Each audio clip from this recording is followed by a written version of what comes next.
여러분 안녕하십니까? 오늘은 민법 40강 중에서 제5강을 강의를 하도록 하겠습니다.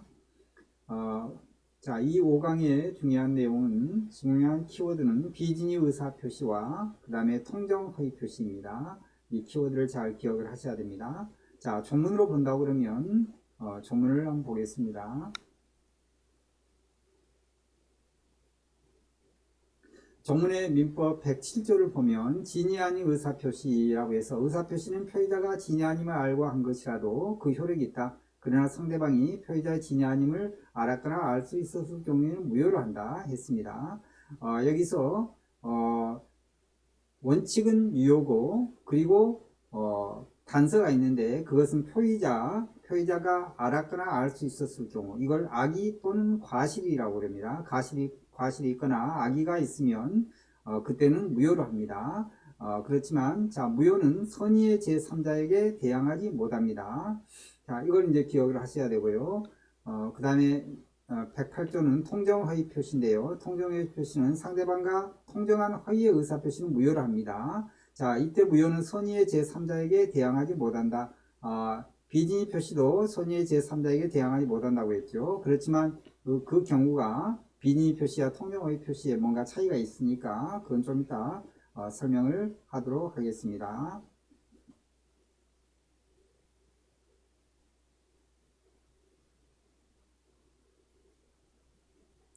자, 그래서 비진의 표시는 좀 더 구체적으로 들어가면 표의자가 내심의 의사와 표시가 불일치한 것을 알면서 하는 의사 표시다. 이걸 비진의 표시라고 합니다. 자, 이것은 사법상의 의사 표시가 존재해야 되고 진의와 표시가 일치해야 되며 진의와 표시 불일치를 표의자가 인식하고 있어야 되며 이유나 동기는 상관이 없습니다. 자, 사법상의 의사표시 존재하고 진의와 표시가 불일치하고 표의자가 인식하고 있어야 됩니다. 자, 이때는 의사 표시된 대로 효력을 갖습니다. 즉 유효하다고 말씀을 드릴 수 있습니다. 자, 의사 표시의 상대방은 선이 무과실이면 유효합니다. 자, 이때 원칙은 유효지만 선이 무과실을 반드시 유효한다. 이걸 알고 있어야 됩니다.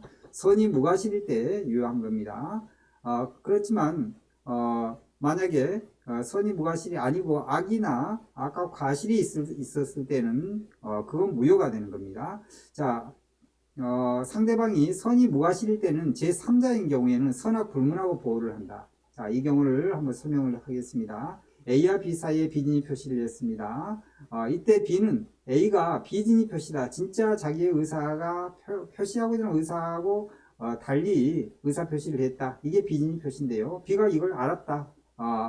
또는 알 수 있었던 경우에 즉 악이나 과실이 있는 경우가 있을 수 있고 모를 수가 있습니다. 자, 몰랐을 때는 C는 선이 악의를 불문하고 C는 보호를 받는다 그 얘기입니다. C는 이때 보호를 받을 수 있습니다. 그렇지만 B가 만약에 악이다 또는 과실이 있다 그랬을 때는 C도 악이나 과실인 경우에 그 경우에는 보호받을 수 없습니다. C는 선의인 경우만 보호받을 수 있어요. B가 어떤 경우냐에 따라 C도 보호받느냐 받을 수 없느냐 이게 이런 경우가 발생할 수 있습니다. 즉 B는 선의일 때 또는 선의일 때 그리고입니다. 무과실일 때는 C는 선악 불문하고 가능하다. 보호받는다. 그렇지만 B가 악의 또는 과실이었을 때는 C는 선의인 경우만 보호받는다. 이걸 기억을 하셔야 됩니다. 이게 바로 비진의 표시의 핵심입니다. 자, 그러면 비진의 표시는 그 외에 여러 가지 간단하게 또 터치해야 될 부분이 있는데요. 가정법상의 행위는 이건 진정한 그 진정성을 요하기 때문에 이건 해당이 되지 않습니다. 소송행위, 신분행위 다 진정성을 요하는 거죠. 그래서 해당되지 않습니다. 계약이나 상대방 있는 단독행위만 가능하다. 상대방 없는 단독행위도 있을 수 있습니다. 유언이나 유증 또는 그 재단법인 설립, 그 외에 기부행위 같은 상대방 없는 단독행위가 있습니다. 상대방 없는 단독행위도 원칙은 기본은 본 단서는 본 조문은 유효하다고 볼 수 있습니다. 그렇지만 상대방 없는 단독행위는 상대방이 없기 때문에 악이나 악이나 과실에 의미가 없는 거죠. 그렇기 때문에 단서가 적용이 되지 않는다. 그렇게 말할 수가 있습니다. 자, 그 다음에 민법에서 또 저번에 제가 강의 때 설명했는데 어표시 무효 원칙이 있는데요. 표의자가 잘못했어도 상대방의 표의자 진위를 올바르게 인식한 표의자가 의도한 대로 효과가 발생합니다. 예를 들면 갑토지에 자, 이 경우는 비진입 표시에서 좀 관련되어 있는데요. 이것은 비진입 표시가 적용되지 않는 케이스를 말하는 겁니다. 자, A와 B 사이에 갑이라는 토지가 있습니다. 이 토지를 갑이라는 토지가 있는데요. 자, 한번 이 갑이라는 토지를 가지고 A가 B하고 계약을 하는데 이 계약이 바로 비진입 표시 계약입니다. 비진입 표시 계약일 때 실제는 갑의 토지인데 A와 B 사이의 계약이 을로 계약을 했다. 을로 계약을 했다. 이것은 실수로 을로 잘못 표시를 했겠죠. 근데 B는 B는 이게 갑의 토지라는 것을 알고 B도 있었어요. 그렇지만 을로 표시된 것을 B도 몰랐을 수가 있죠. 그랬을 때 이것은 갑의 토지를 매개로 하는 정상적인 계약으로 인정을 해주는 거예요. 이게 바로 어표시 무효의 원칙이다. 그렇게 말을 하는 겁니다. 그래서 이것은 비진입 표시에 해당이 되지 않는다. 비진입 표시에 해당된다고 그러면 이것은 을로 썼으면 을로의 계약이 성립해야 되죠. 그런데 그렇지 않지요. 갑 토지로 계약이 성립하는 겁니다. 자, 그 다음에 그래서 어표시 무효 원칙은 여기 좀 애되는 경우다. 그렇게 얘기할 수 있습니다. 그 다음 통정허위 표시는 통정허위 표시는 이 자체는 무효입니다. 그렇지만 이것은 절대적인 무효가 아니다. 그 얘기입니다. A와 B 사이에 서로 통정을 했어요. 가짜를 짜고 했어요. A가 갑에 대해서 갑의 토지를 가지고 있는데 강제 집행이 들어올 수 있어요. 강제 집행이 들어올 것 같아서 A가 이 갑의 토지에 강제 집행이 만약에 들어온다 그러면 A는 여러 가지로서 어려움을 겪을 수 있기 때문에 이 명의를 강제 집행을 면탈하기 위해서 명의를 B에게 옮겨 놓는 거예요. 둘이 짜고 그렇게 하는 겁니다. 명의를 옮겼어요. 명의를. 자, 이게 바로 통정행위인데 통정허위 의사표시인데요. 이런 경우는 가장행위에서 많이 발생하는 거죠. 가짜 매매행위, 가장 매매행위에서 많이 발생하는 겁니다. 자, 이때 C는 선인 경우에 보호를 받는 겁니다. 선인 경우에 A와 B 사이에 통정허위 표시 때문에 이것은 상대적으로 완전히 이건 무효다. 어떤 경우에도 이건 무효가 되는 겁니다. 무효가 상대방이 알든 모르는 관계없이 서로 둘이 짰으니까 다 알고 했겠지요. 그렇기 때문에 이것은 무효가 되는 겁니다. 이때 보호할 대상 C는 어떻게 되느냐? C 상대방 제3자는 선인 경우만 보호를 하는 겁니다. C가 악의 또는 과실이 있다 그러면 이건 그때는 보호받을 수 없습니다. 자, 이 내용을 알아야 되는 거고요. 그리고 또 하나 알아야 되는 것은 은닉행위라는 게 있는데요. 은닉행위를 중요합니다. 은닉행위는 은닉을 하는 거예요. 그래서 예를 들면 우리가 증여와 매매가 있는데 실제적으로는 증여를 하는 건데 실제적으로는 A와 B 사이에 증여인데요. 내용은. 그런데 형태는 매매 형태로 할 수가 있죠. 왜 그럴까요? 세금 때문에 그러겠죠. 양도세하고 증여세를 비교했을 때 증여세가 훨씬 더 부담이 크다는 얘기죠. 그러면 양도하는 거 매매하면 세금을 적게 내기 때문에 매매 형태를 취할 수 있어요. 그럼 진짜는 증여하는 거죠. 진짜는 유효한 겁니다. 증여의 행위는. 매매 행위는 무효가 되는 거지만 증여는 유효하다. 이걸 이제 기억을 하셔야 되는 겁니다. 그래서 이 경우는 통정허위 표시는 자, 당사자간은 언제나 무효가 되는 것입니다. 그렇지만 선의의 제3자에게 대항할 수 없습니다. 아까 C에게는 대항을 하지 못합니다. 선의의 제3자로부터 전득하는 경우에는 전득시 악의서 허위표시 무효로 대항할 수 없습니다. 자, 이 말은 무슨 말이냐 하면 선의의 제3자가 C죠. 여기에서 다시 소유권을 D로 넘겼으면 이건 전득자라고 합니다. D는. 전득자인 경우에는 선악불문하고 여기는 선의인 경우만 해당되지만 선악불문하고 소유권을 얻을 수 있다. 즉 보호받을 수 있다. 그 얘기입니다. 자, 여기 전득시 악의가 있어도 허위표시 무효로 대항할 수 없다. 그 얘기입니다. 자, 당사자 두 사람 간에는 통정허위 표시이기 때문에 A와 B 사이는 서로 당사자 간이니까 이것은 서로 무효로서 이것은 계약을 무효로 할 수가 있지요. 자, 그 얘기입니다. 당사자 간에는 무효로 그건 철회도 가능하고, 하지만 선의의 제3자에게는 대항할 수 없습니다. 자, 그러면 A, B, C 사이에 또 하나 알아야 될 것은 뭐냐면, 자, 여기 나오죠. 부당이득 반환 청구권, 채권자 취소, 채권자 대위. 이 부분은 상당히 어렵고 중요한데요. 자, 보시면 A의 채권자가 예를 들면 갑이라고 하겠습니다. A의 채권자가 있어요. 그런데 A와 B 사이가 통정의 표시를 했어요. 그 사실을 갑이 알았습니다. A의 채권자입니다. 그랬을 때 갑이 취할 수 있는 여러 가지 법률 행위는 뭐냐? 법률적으로 취할 수 있는 것은 채권자 취소 가능하고 채권자 대위 가능합니다. 채권자 취소란 것은 이제 길게 설명을 해야 되겠지만 여기서 간단히 말씀드리면, 자, A가 갑에 대해서 채무가 있습니다. 이 채무가 있지만 A는 통정의 표시를 해서 이 재산을 빼돌렸습니다. B에게. 자, 자기의 재산을 감소시키는 겁니다. 자기의 재산을 감소시켰어요. 감소시켜서 그걸 사회행위라고 저번에 말씀드렸죠. 저번 강의에서 그걸 사회행위라고 하는 겁니다. 사회행위.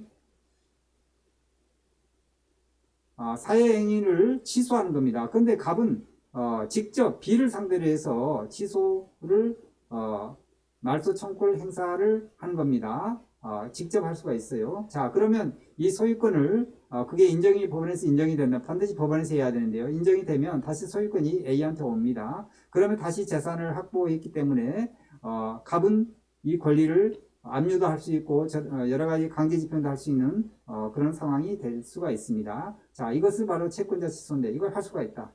또 하나 두 번째는 채권자 대위권 행사할 수 있습니다. 채권자 대위는 A가 B하고 통정을 했는데 이거 무효로 해서 서로 그렇게 하지 않고 그대로 가만히 있다. 그러면 움직이지 않는다. 그러면 갑이 A를 대신해서 이 자체 A와 B 사이의 계약을 무효를 주장해서 할 수 있습니다. 그러면 A가 B에게 말소 청구권을 행사할 수 있도록 해야 되는데 안 하면 갑이 A를 대신해서 B를 상대로 하는 말소 청구권을 행사를 해서 소유권이 다시 A한테 넘어옵니다. A한테 넘어오면 그때 다시 갑은 A에게 권리를 채권을 행사할 수 있습니다. 자, 그래서 결국은 이 채권자 취소하고 채권자 대위는 갑이 A의 채권자 갑이 행사할 수 있다. 또 B의 채권자도 마찬가지입니다. 그걸 행사할 수가 있다는 얘기입니다. 자, 그러면 다시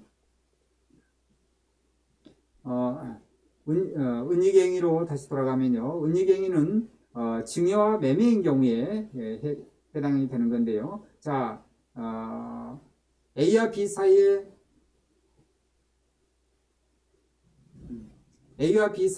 증여를 했는데 실제는 증여입니다. 그런데 겉으로는 가장 매매 형태를 취했습니다. A, B 사이 서로 유효하다고 그랬죠. 그렇지만 가장 행위는 무효가 되는 겁니다. 이게 진정한 유효가 되는 거기 때문에 이때는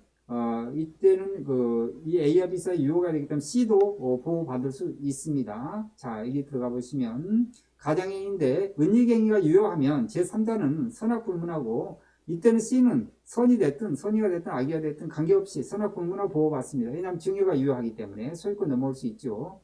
문제 없습니다. 그 얘기고요. 자, 그 다음에 선이면 만약에 무효면 선이면 보호한다. 자, 이 말은 이게 만약에 A와 B 사이 증여행위가 무효인 경우에도 소유권이 넘어오면 소유권을 가지고 행사할 수 있는데요. 즉 유효할 수 있는데 조건이 있죠. 선의인 경우만 가능하다. 선의인 경우만 C가 선의일 때만 A, B 사이의 증여가 무효면 선의일 때만 가능합니다. 지금 가장행위 껍데기를 빼고 증여행위가 유효일 경우를 얘기하는 겁니다. 유효일 때는 선악불문하고 만약 무효일 때는 선이면 가능하다. 이게 바로 증여입니다. 이게 바로 은닉행위입니다. 은닉행위는 통정허위 표시의 일부분은 거기에 맞는 거지만 적용이 되지만 그 외의 경우는 또 다른 부분도 있습니다. 그걸 알아야 되고요. 자, 여기서 또 중요한 건 통정허위 표시에서 제3자가 굉장히 중요한데요. 제3자는 보호받을 수 있느냐? 다 제3자에 해당되는 게 아니죠. 이건 시험에 잘 나오는데요. 제3자 보호받을 수 있는 거 그 중에서 몇 가지, 한 두 가지 말씀드리면요. 자, 가장 전세권에 대해 저당권 취득한 사람, 이 경우는 제3자에 해당됩니다. 전세권에 대해 저당권 취득한 사람입니다. 좀 이따 설명하겠습니다. 전세권, 그리고 전세권이나 전세권, 가장 전세권에 기한 전세권 양수인, 이거 해당되고요. 그리고 낙찰자도 해당됩니다. 낙찰자. 자, 이 세 가지만 설명을 드리겠습니다. 자, 가장 전세권에 대해 저당권 취득자, 이것을 우리가 일명 전세권부 저당권이라고 얘기합니다. 전세권부 저당권. 무슨 얘기냐 하면, 자, A는 전세권 설정자입니다. B는 전세권자입니다. B가 A의 집에 전세 들어와 있어요. 전세권 설정. 그런데 이게 가짜로 통정의 표시에서 전세권을 설정한 겁니다. 전세권자가 되고 전세권 설정한 겁니다. 실제는 아닙니다. 그러면 이 전세권에 저당권을 설정할 수 있는 자는 누구냐 하면, 자, 이 전세권이 있으니까, 설정이 되어 있으니까, 이 B의 채권자가 있을 수 있죠. B의 채권자가, 근저당을 설정할 수 있습니다. 어디에? 전세권에 설정할 수 있어요. 이걸 전세권부 저당권이라고 얘기합니다. 전세권부 저당권을 설정할 수 있어요. 자, 이것은 제3자에 해당이 된다. 그 얘기입니다. 전세권부 저당권자는 보호를 받을 수 있다. 비록 둘이 통정허위 표시했다 할지라도. 그 얘기고요. 자, 그 다음에 가장 전세권에 기한 전세권 양수인. 이건 당연하죠. 이 가장 전세권 통정허위 표시 전세를 설정했습니다. 가장으로. 이 전세권을 양도할 수 있죠. 다른 사람에게 전세권 양도할 수 있습니다. 자, 전세권 양도하면 예를 들면 F에게 양도했어요. 그러면 이것은 제3자가 되는 거. 둘이 비록 통정허위 표시했다 할지라도 이 사람은 보호를 해야 되는 겁니다. 그 다음에 자, 가장 저당권 실행으로 부동산 낙찰자. 가장 저당권 실행 부동산 낙찰자. 이 말은 무슨 얘기냐면, 자, A와 B 사이에 A의 물건에 대해서 B가 저당권을 설정을 했어요. 저당권을 설정했습니다. 이 저당권을 가짜로 설정을 한 거예요. 그 이유는 있겠죠. 왜냐하면 그 채권을 실제적인 채권이 없지만 이것을 뭔가 악용을 하기 위해서 저당권을 설정할 수 있습니다. 저당권 설정할 케이스는 여러 가지가 있는데요. 가짜 저당권을 설정했을 때 이 가짜 저당권 설정해서 이게 만약에 경매가 돼서 낙찰을 받았다 하면, C가 만약에 낙찰을 받았다 하면 이 낙찰자는 당연히 낙찰자는 보호를 받을 수가 있는 거죠. 그래서 이 낙찰자는 당연하게 보호를 받을 수 있는 겁니다. 자, 그래서 아까 얘기한 것처럼 전세권 양수인자, 그 다음에 전세권부 저당권자, 그리고 낙찰자, 이건 다 보호를 받을 수 있습니다. 그럼 이걸 어떻게 암기해야 되냐 하면, 지금 얘기하는 이 해당하는 것만 암기하면 비해당하는 것은 쉽게 찾을 수가 있습니다. 예를 들면 가장 양수인의 일반 채권자, 이런 경우는 해당이 되지 않습니다. 제3자를 위한 계약의 제3자에 해당하지 않습니다. 주로 시험에 나온 거 이 두 가지 암기하셔도 되는데, 이 앞에 걸 암기하는 게 더 좋을 수 있습니다. 이 세 가지 꼭 잘 기억을 할 수 있도록 하세요. 자, 기출문제를 한번 풀어보겠습니다. 기출문제 54번 기출문제가 좀 어렵습니다.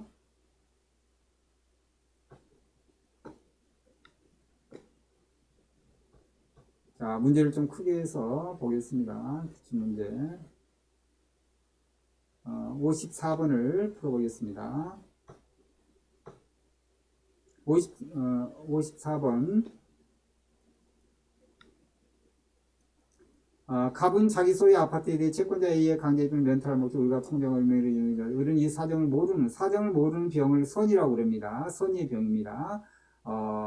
갑은 채권자 A가 있습니다. 강제지품을 면탈할 목적입니다. 통정했습니다. 통정. 핵심을 그어서 핵심을 잡는 게 필요합니다. 아파트를 매도하여 병명으로 이전 등기를 했습니다. 자, 보면 갑이 있고요. 갑이 있는데 이 갑의 채권자가 A입니다. A. 그려보겠습니다. A고 이 강제지분을 면탈을 목적으로 갑은 을하고 통정했습니다. 통정 행위를 했습니다. 허위 의사 표시를 했습니다. 통정에 의해서. 자, 이 을을 통해서 소유권이 만약에 을에게 갔으면, 아파트가 을에게 소유권이 넘어갔으면 통정 허위 표시해서 강제집행을 면탈하기 위해서 그렇게 하겠죠. 그래서 그걸 일시 모면하기 위해서 을에게 소유권을 명의를 넘겼습니다. 을은 다시 이것을 병에게 소유권을 넘길 수가 있습니다. 주로 대부분 갑하고 상의하지 않고 바로 넘기겠죠. 자, 이때 갑은 허위 표시의 무효를 을에게 주장할 수 없다. 갑은 이 경우에 갑, 을, 병 사이는 통정허위 표시인 경우에는 아까 말씀드린 것처럼 선의의 제3자만 보호한다. 이게 악이나 과실이 있는 경우는 보호할 수 없습니다. 선의의 제3자, 상대적 무효라고 그랬죠. 그때만 이게 보호하는 겁니다.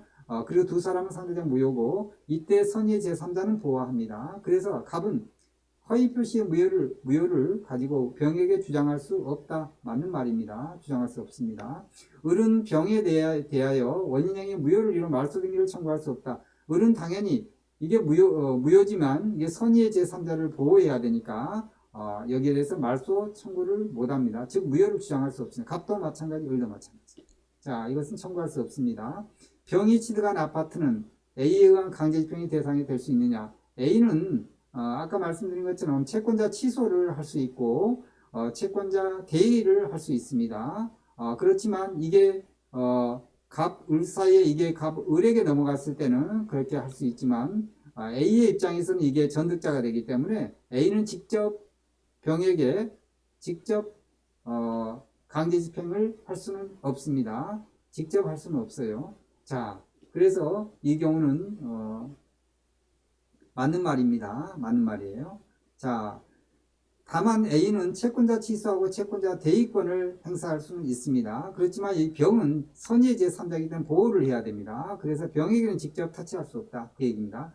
갑은 을에게 4번 갑은 을에게 원인 무효를 부당이득 반환 청구를 할 수 없다. 반환 청구를 할 수 있습니다. 왜냐하면 갑은 통정허위 표시를 했지만 실제 소유자는 갑입니다. 그런데 명의를 잠시 넘겼는데 을이 병에게 넘겨버리면 선의 제3자 보호해야 되니까 갑은 직접 말소 청구를 하지 못하니까 을을 상대로 해서 말소 청구를 할 수는 없습니다. 소유권이 넘어갔으니까. 다만 부당이득 반환 청구를 할 수 있다. 부당이득 반환 청구를 하게 되면 이 자산을 다시 넘길 수는 없기 때문에 가액배상을 한다든지 손해배상을 한다든지 여러 방법으로 그렇게 할 수는 있습니다.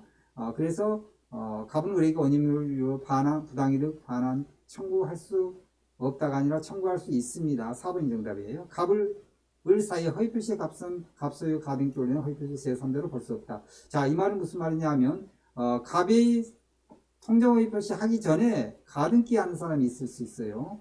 이 경우는 이 가등기 하는 사람이 제일 우선이라고 봐야 됩니다. 비록 통정허위표시에서 이렇게 넘어갔다 할지라도 가등기를 만약에 해놨다 그러면 이 통정허위표시 이전에 권리자이기 때문에 순위가 1순위가 되는 겁니다. 소유권 부분에서. 그 이후로 어떤 원인에서 소유권이 넘어갔다 할지라도 A가 가등기 권리자이기 때문에 순위보전 가등기자면 A는 그 가등기 권리를 행사해서 소유권을 다시 A에게 가져올 수 있습니다. 이 가등기 부분에서는 다음에 다시 한번 설명하겠습니다. 4번이 정답입니다. 자, 그 다음에 문제 또 하나 풀어보겠습니다.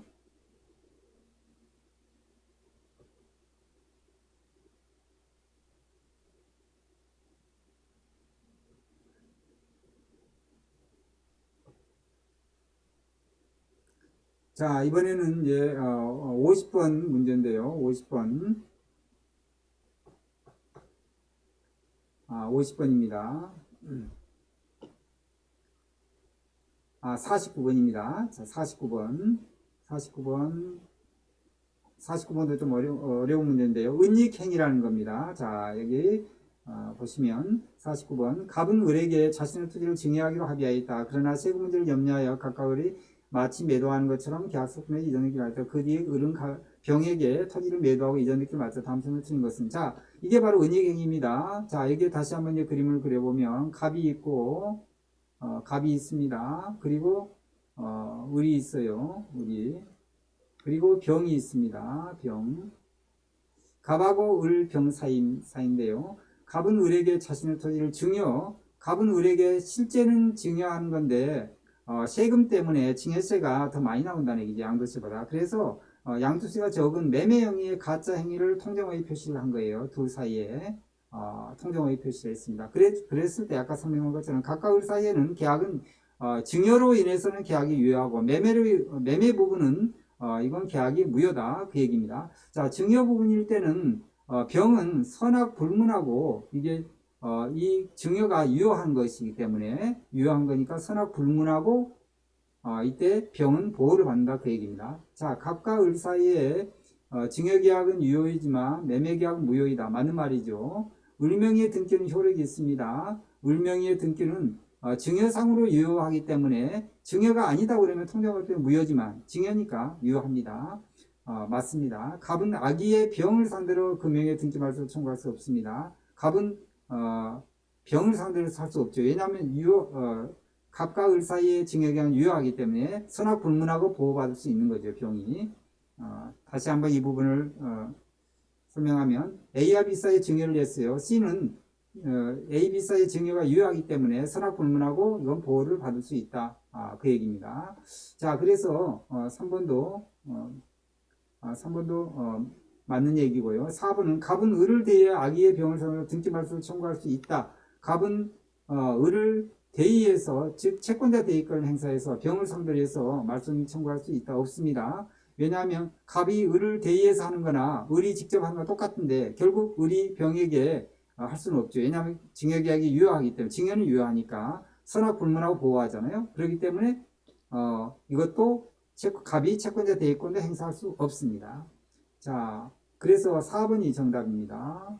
여기서 틀린 것이니까 을은 병을 상대로 등기 말소를 청구할 수 없다. 당연히 을은 병을 상대로 선악 불문하고 보호하니까 등기 말소를 청구할 수 없습니다. 상당히 어려운 문제입니다. 오늘 49번하고 아까 50번 둘 다 통정의 표시 그 다음에 은닉행위에 대한 거 이건 잘 이 문제를 풀어봄으로써 지금 설명한 내용들이 다 정리가 될 수 있습니다.